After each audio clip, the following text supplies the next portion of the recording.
Hi, my name's Mel, and today's devotional, day 23, is all about physical exercise. I wonder how many walks we went on during the first lockdown when that 1 hour was all we were allowed. Perhaps we investigated new places nearby that we didn't know were there, and just enjoyed that fresh air. And maybe during this lockdown it's a bit different with the wintry weather. Maybe exercise has kind of lost its novelty and we're just at home more this time. And we know that physical exercise can be a source of stress relief, and maybe for some of us it's thinking and praying time.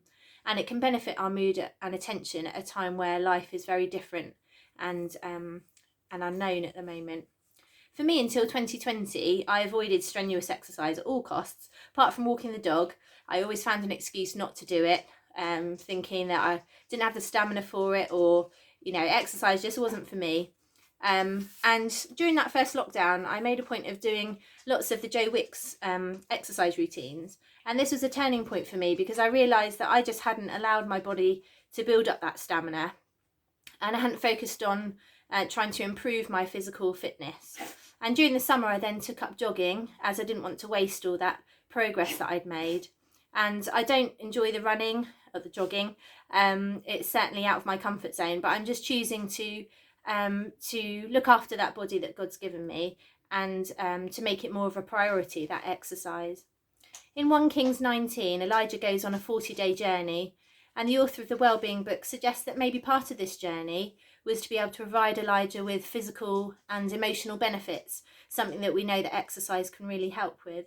So we perhaps don't need to go on a 40-day hike, but perhaps a bit of focus more on that physical exercise, looking after our bodies, might be something that some of us can take away. In 1 Corinthians 6 verses 19 to 20 it says, "Or do you not know that your body is a temple of the Holy Spirit within you, whom you have from God? You are not your own, for you were bought with a price, so glorify God in your body." And there's a few more Bible references that use exercise as an analogy. For example, in Corinthians it talks about running the good race, and in Timothy it talks about competing as an athlete according to the rules. And although these are not so much about physical exercise, they're about spiritual disciplines and spiritual truths, exercise is still viewed as positive. So perhaps whether it's a brisk walk, appreciating God's creation, or a bit more hardcore exercise where we can perhaps pray as we go and take God with us, let's make those small steps in this area of exercise as we look after our well-being. Have a great day, everybody. Bye-bye.